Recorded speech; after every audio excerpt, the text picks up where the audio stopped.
ಗಾಯಕ ಮೋಹನ್ ಕೃಷ್ಣ ಅವರು. ಕನ್ನಡ ನಾಡಿನ ಜೀವನದಿ ಕಾವೇರಿ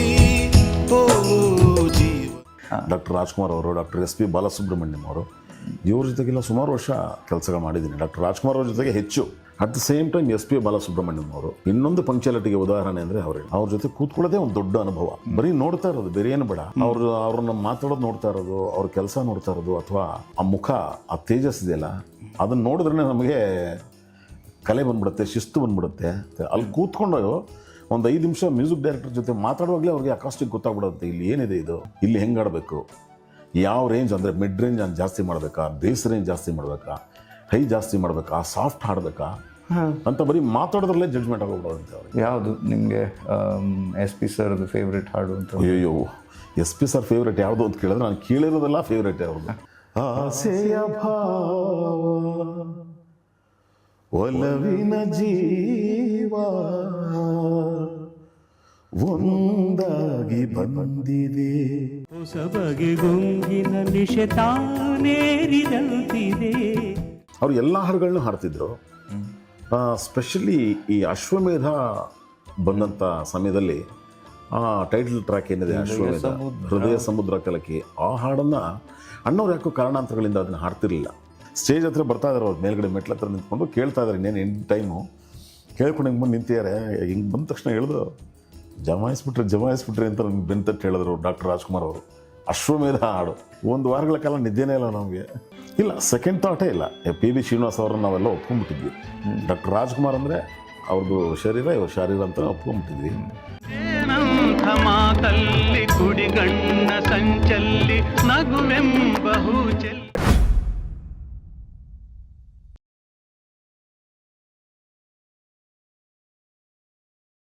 ನಮಸ್ಕಾರ.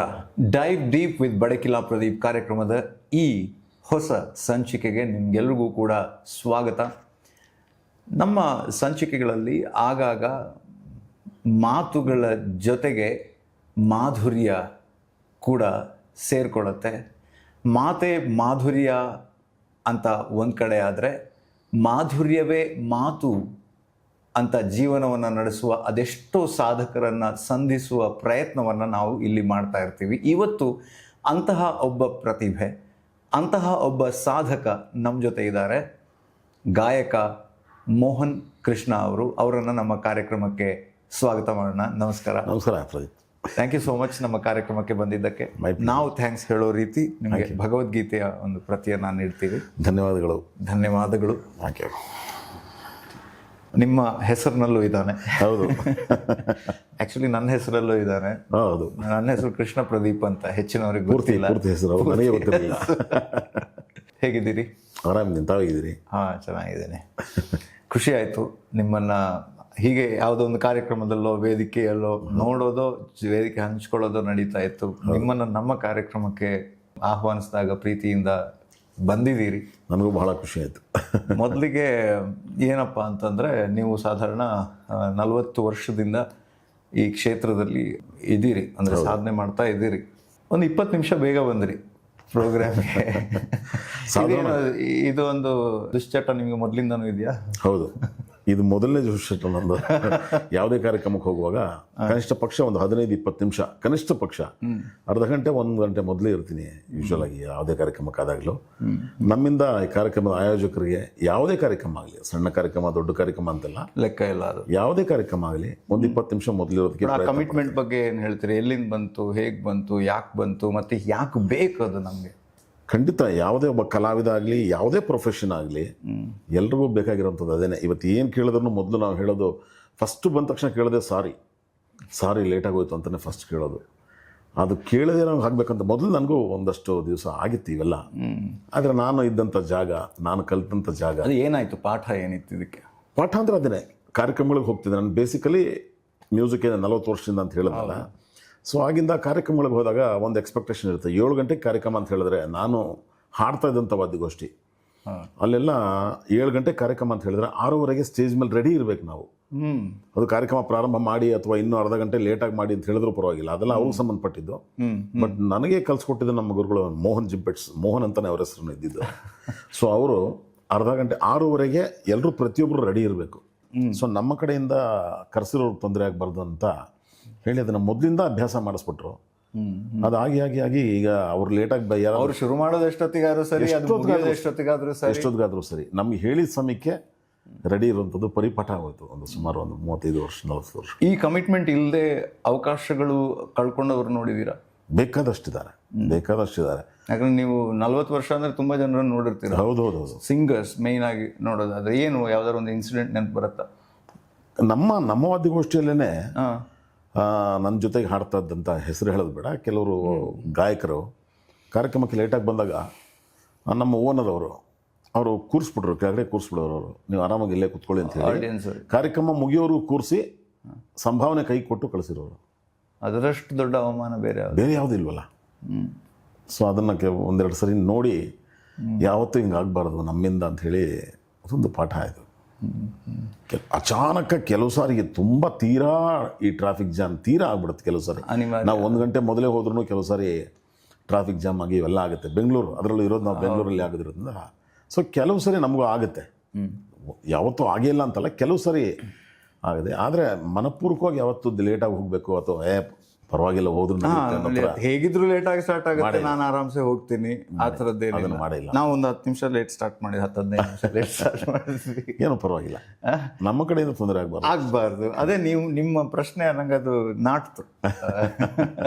ಪ್ರತಿಯೊಬ್ಬರಿಗೂ ಅದಿರ್ಬೇಕು, ಕಮಿಟ್ಮೆಂಟ್ ಇರಬೇಕು. ಮೊದಲು ನನ್ನ ಕೆಲಸ ಕಡಿಮೆ ಮಾಡಿದ್ರು ಪಂಕ್ಚುಯಾಲಿಟಿ ಇರಬೇಕು ಅಂತ ಕಲ್ಸ್ಕೊಟ್ಟಿದ್ದಾರೆ. ಅದೇ ನಡ್ಕೊಂಡ್ ಬರ್ತಾ ಇದೆ ದೇವ್ರ ದಯದಿಂದ. ದಿಗ್ಗಜರ ಜೊತೆ ಎಲ್ಲ ನೀವು ಸ್ಟೇಜನ್ನು ಹಂಚ್ಕೊಂಡು ಅವ್ರ ಜೊತೆ ಪರ್ಫಾರ್ಮ್ ಮಾಡಿದ್ದೀರಾ. ಹೌದು. ಅವರ ಕೆಲವು ಉದಾಹರಣೆಗಳನ್ನು ಹೇಳೋದಾದ್ರೆ ಅವರ ಪ್ರೊಫೆಷನಲಿಸಮ್, ಆ ಒಂದು ಕಮಿಟ್ಮೆಂಟ್, ಅದ್ರ ಬಗ್ಗೆ ನಿಮ್ಗೆ ಯಾವ್ದಾದ್ರು ಖಂಡಿತ ಇದೆ.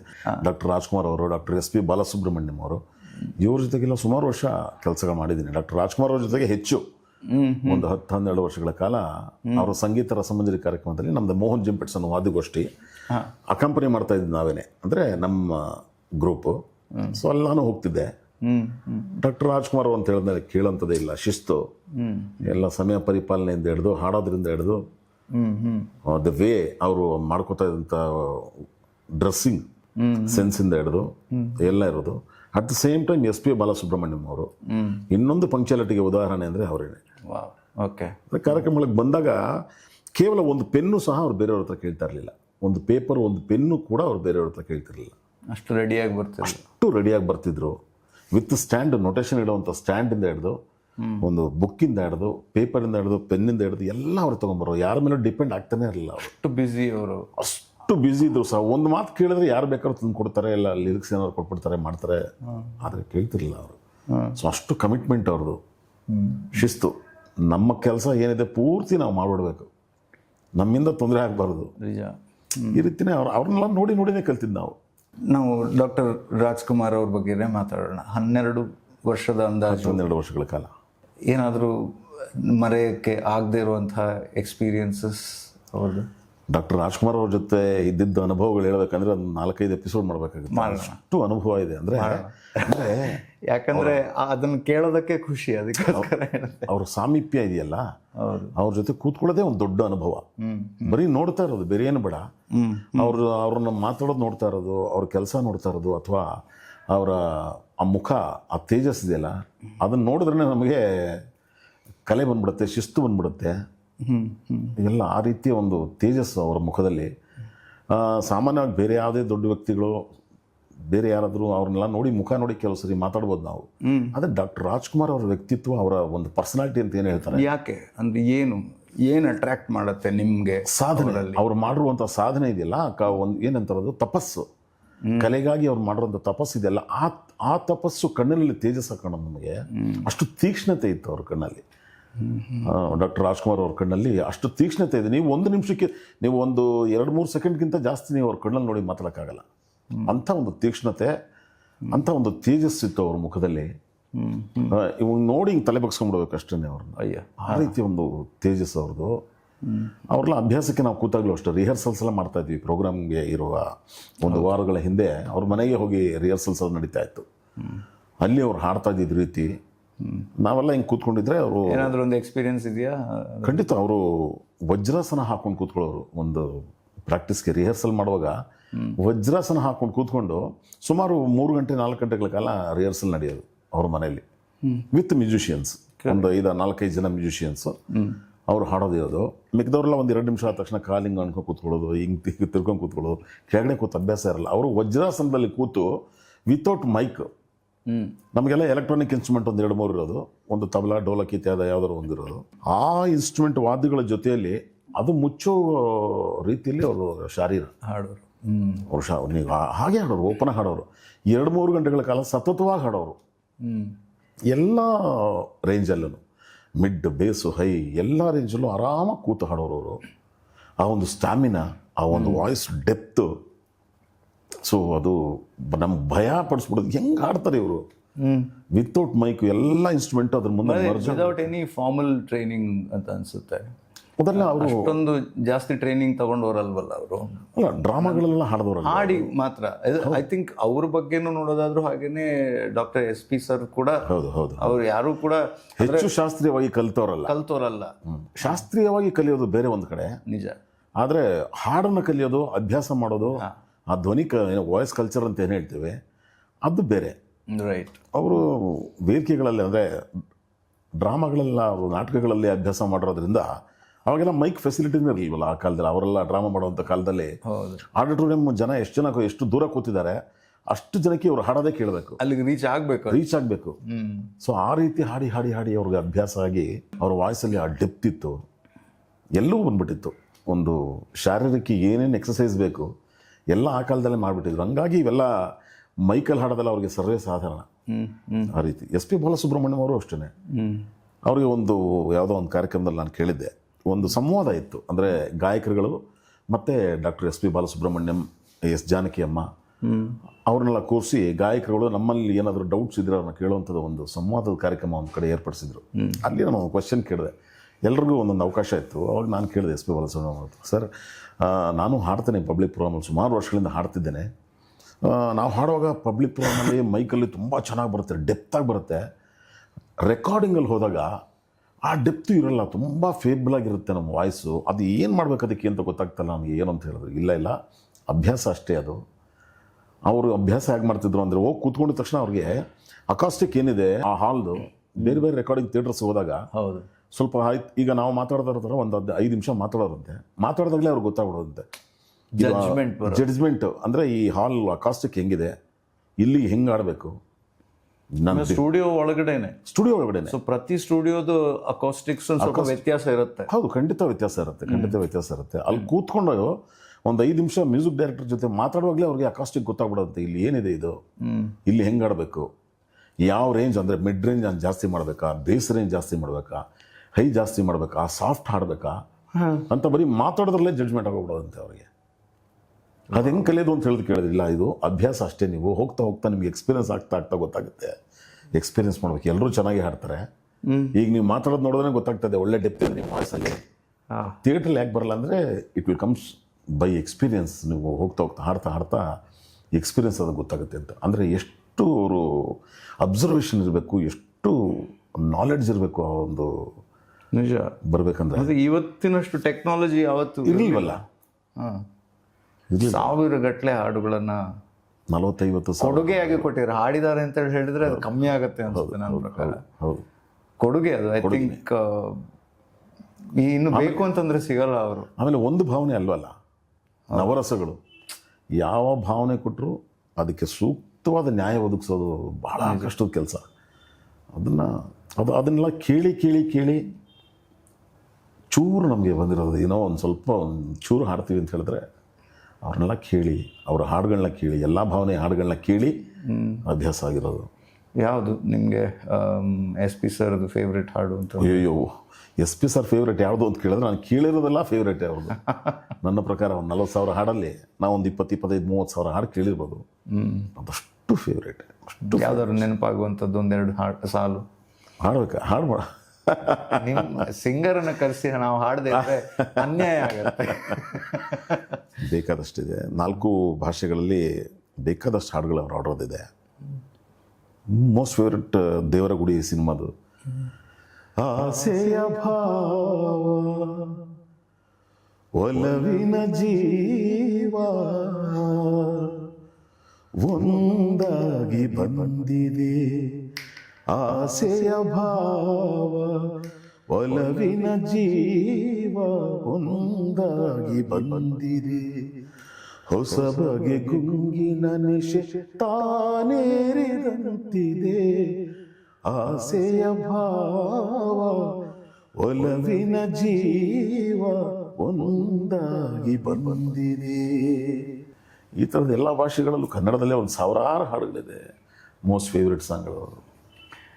ಅವರ ಭಾವ ಒಂದಾಗಿ ಬರಬೇಕು ಅಂತಂದ್ರೆ ಅದಕ್ಕೆ ಅವರು ಜಾಸ್ತಿ ಎಫರ್ಟ್ ಹಾಕ್ಲೇಬೇಕಾಗಿರಲಿಲ್ಲ ಅನ್ಸುತ್ತೆ. ಅಂದರೆ ದೈವದತ್ತವಾಗಿ ಬಂದಿದ್ದು ನಿಜ. ಕಲೆ ಮಾತ್ರ, ಅದರಲ್ಲೂ ನನಗೆ ಗೊತ್ತಿರೋ ಹಾಗೆ ಬೇರೆ ಎಲ್ಲ ಕಲೆಗಳನ್ನು ನೀವು ಕಲಿತು ಮಾಡ್ಬೋದು, ಆದರೆ ಗಾಯನ ಅಂತ ಹೇಳಿ ಇರುವಂಥ ಒಂದು ವಿಷಯ ಅದು ದೈವದತ್ತವಾಗಿ ಬಂದಿದ್ರೆ ಅದನ್ನು ಪಾಲಿಷ್ ಮಾಡ್ಕೋಬೋದು. ಹೊಸದಾಗಿ ನಿಮಗೆ ಹಾಡೋದಕ್ಕೆ ಬರಲ್ಲ, ನಾನು ಇವತ್ತು ಹೊಸದಾಗಿ ಕಲಿತು ಹಾಡ್ತೀನಿ ಅಂತ ಹೇಳಿದ್ರೆ ಸ್ವಲ್ಪ ಕಷ್ಟ ಆಗುತ್ತೆ.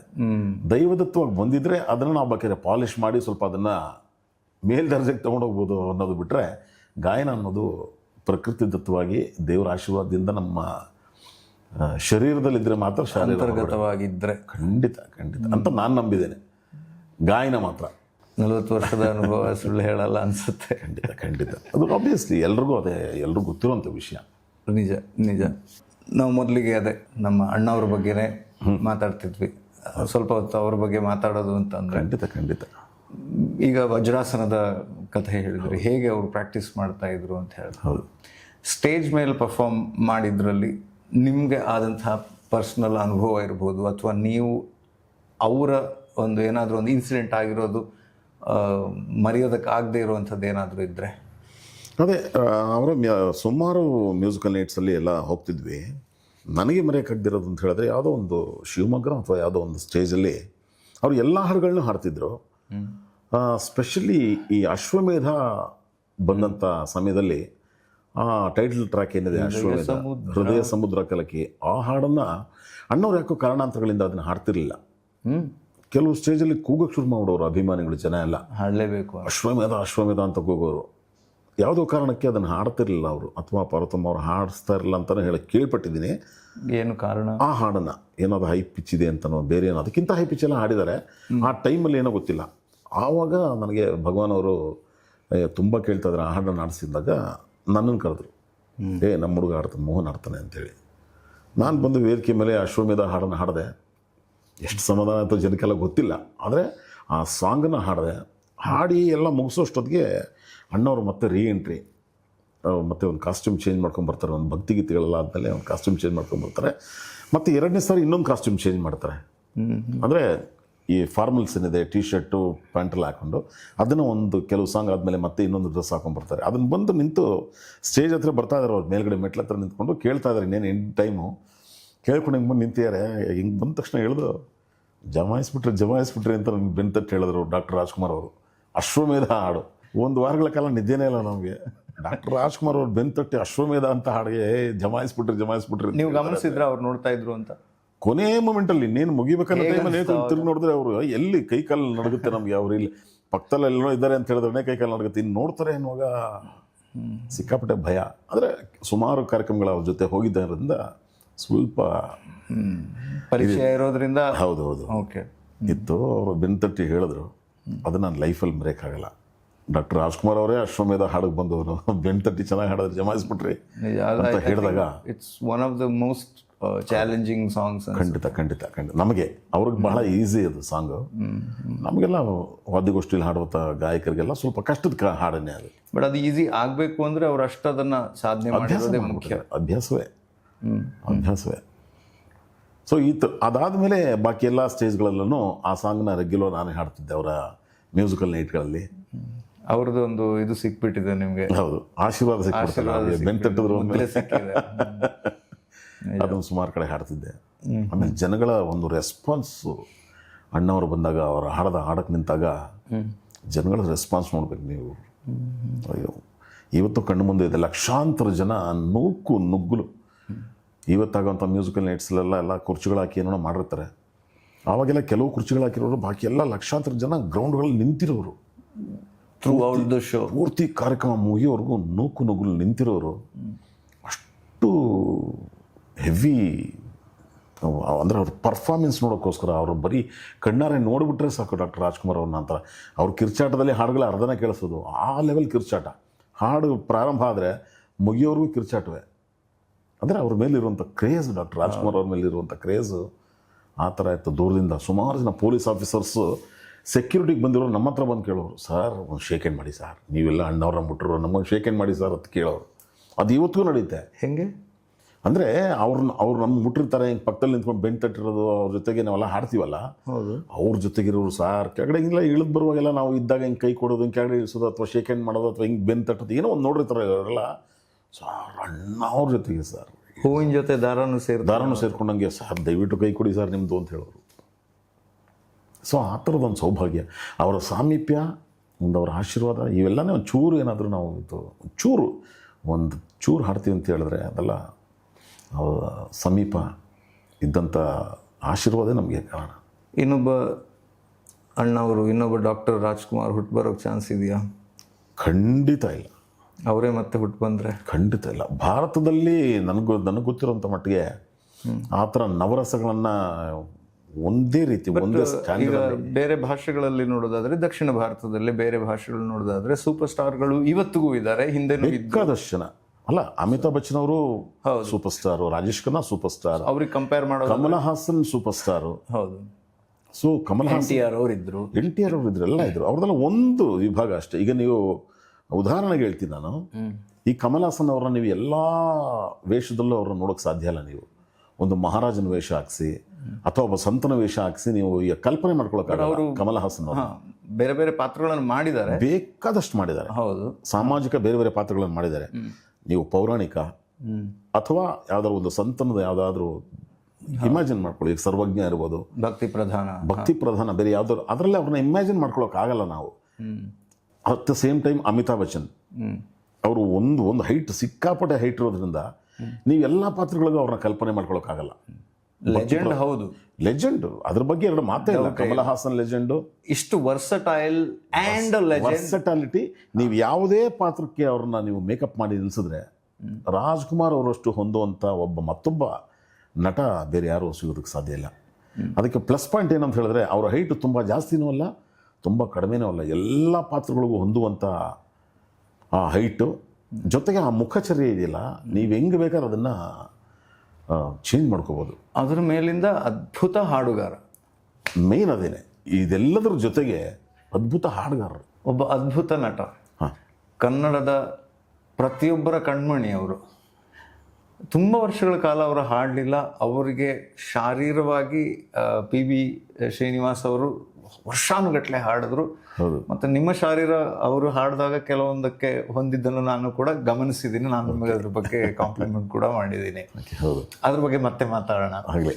ಅಂದರೆ ಒಂದು ವೇಳೆ ಡಾಕ್ಟರ್ ರಾಜ್ಕುಮಾರ್ ಅವರು ಹಾಡನ್ನು ಹಾಡೋದಕ್ಕೆ ಒಪ್ಪದೇ ಇದ್ದಿದ್ರೆ, ಅವರು ಹಿನ್ನೆಲೆ ಗಾಯಕರಾಗಿ ಯಾವತ್ತೂ ಹಾಡದೇ ಇದ್ದಿದ್ರೆ ಹೇಗಿರ್ತಿತ್ತು?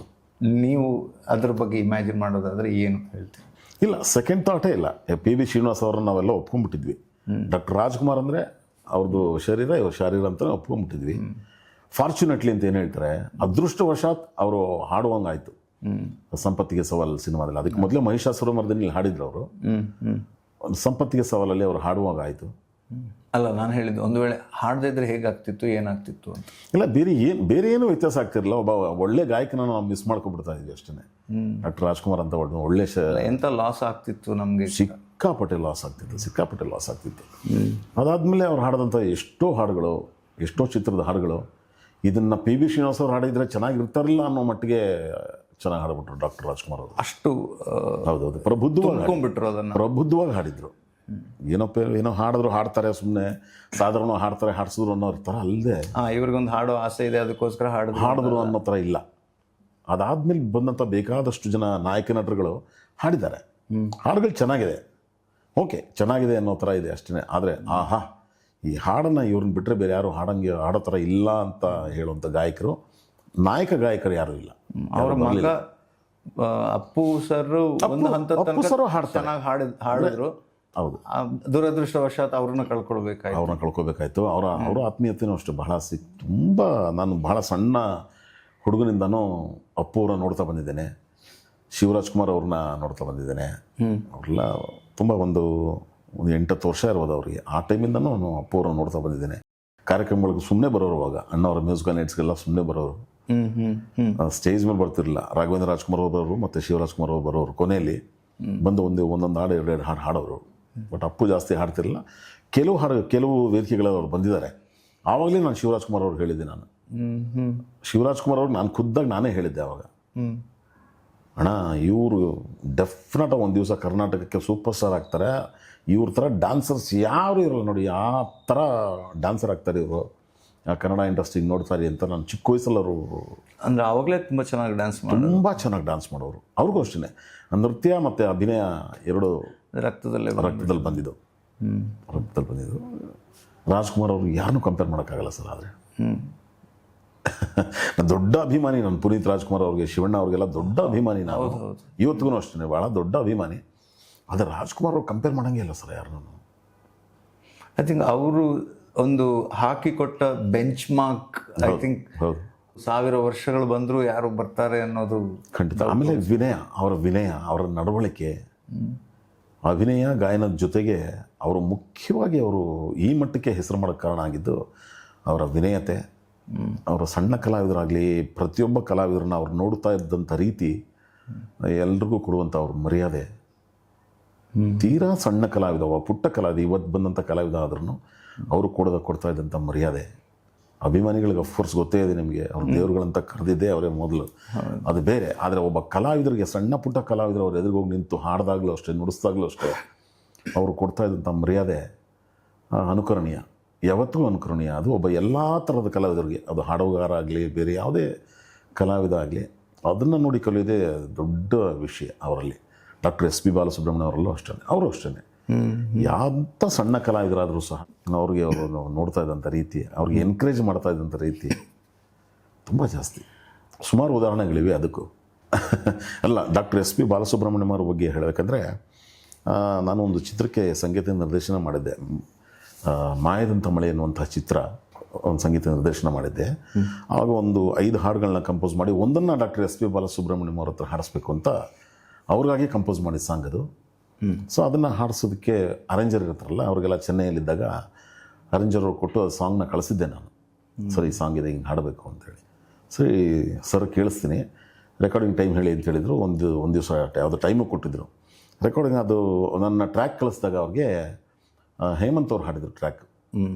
ನಮ್ಮ ಹೇಮಂತ್ ಕುಮಾರ್ ಇದಾರಲ್ಲ ಇವತ್ತು, ಅವ್ರು ಹಾಡಿದ್ದು. ಅದನ್ನು ಕೇಳಿ ಮತ್ತೆ ನನಗೆ ಒಂದು ದಿವಸ SP ಬಾಲಸುಬ್ರಹ್ಮಣ್ಯ ಅವರು ನನ್ನ ನಂಬರ್ ತೊಗೊಂಡು ಅರೇಂಜರ್ ಹತ್ರ ನನಗೆ ಕಾಲ್ ಮಾಡಿಬಿಟ್ಟಿದ್ದಾರೆ. ನನಗೆ ಗೊತ್ತಿಲ್ಲ, ಮಗ ಫೋನ್ ತೊಗೊಂಡ, ಯಾವುದೋ ಅನ್ನೋನ್ ನಂಬರ್ ಅಂತ ಬರ್ತಾ ಇದೆ. ಕೇಳಿದ್ದೆ, ತೊಗೊಳ್ಳೋ, ಯಾರು ಕೇಳು ಅಂತ ಹೇಳಿದೆ. ಅಪ್ಪ ಚಿಕ್ಕ ಹುಡುಗ ನಾವು, ಈ ಅಪ್ಪ SP ಬಾಲಸುಬ್ರಹ್ಮಣ್ಯಂ ಅಂತ ಯಾರೋ ಮಾಡ್ತಿದ್ರೆ ಅಂದೆ.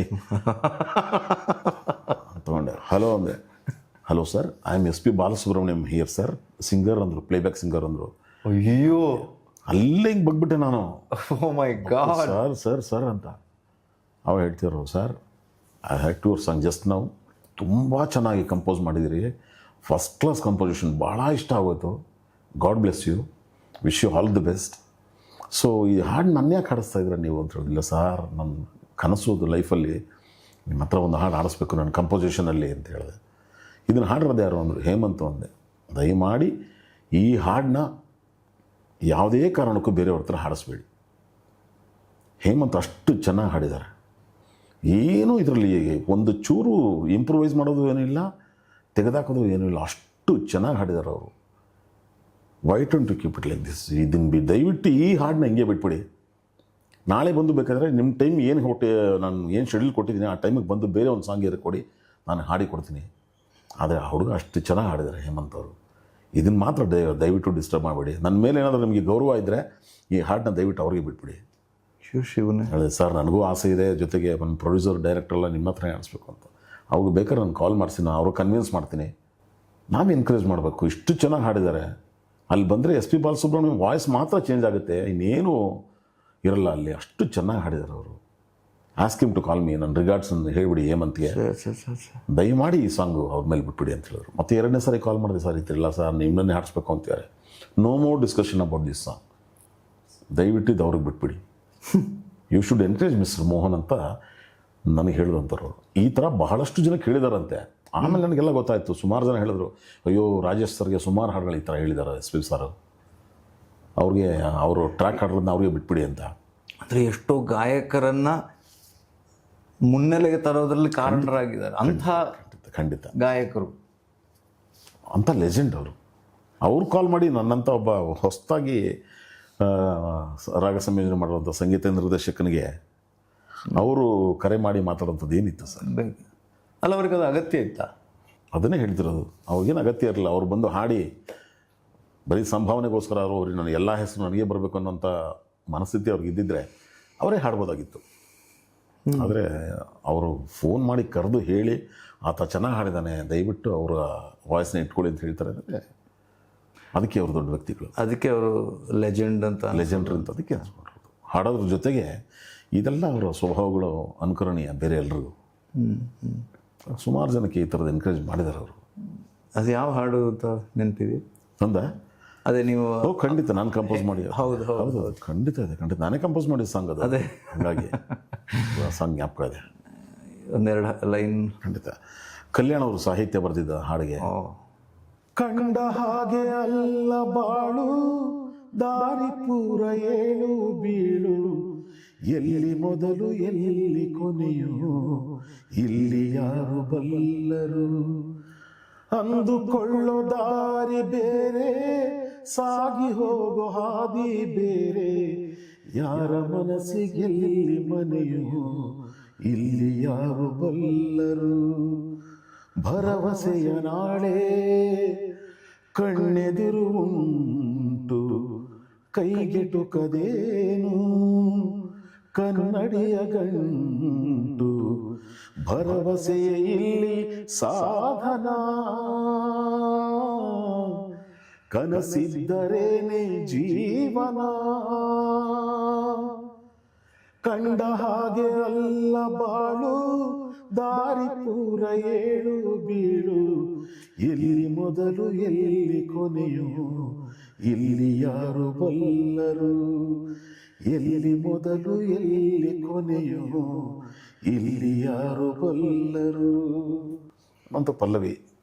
ಸಂಗೀತ ಸಾಹಿತ್ಯ ಎರಡೂ ಕೂಡ ತುಂಬ ಅಂದರೆ ಮನಸ್ಸಿಗೆ ನಾಟುವ ಹಾಗಿದೆ. ಅಂದರೆ ನೀವು ಹೇಗೆ ಅದಕ್ಕೆ ಸಂಗೀತ ಕೊಟ್ಟಿದ್ದು, ಅದಕ್ಕೆ ಅದ್ಭುತವಾದ ಲಿರಿಕ್ಸ್ ಅನ್ನು ಕೂಡ ಅಬ್ವಿಯಸ್ಲಿ ಕಲ್ಯಾಣ್ ಸರ್ ಬಹಳ ಸೊಗಸಾಗಿ ಬರ್ಕೊಟ್ಟಿದ್ರು. ಅವರು ಬರೆದು ನನ್ನ ಕೇಳ್ತಾರೆ, ಸರ್ ಚೇಂಜಸ್ ಏನಾದರೂ ಇದ್ರೆ ಹೇಳಿ ಅಂತ ಕೇಳ್ತಾರೆ. ಅಯ್ಯೋ, ಕಲ್ಯಾಣ್ ಸರ್ ಅದು ಅವರ ಹಂಬಲ್ ದೊಡ್ಡತನ. ಅದಕ್ಕೆ they are all legends because of ಇವೆಲ್ಲ ಗುಣಗಳಿದೆ ಅವರಲ್ಲಿ.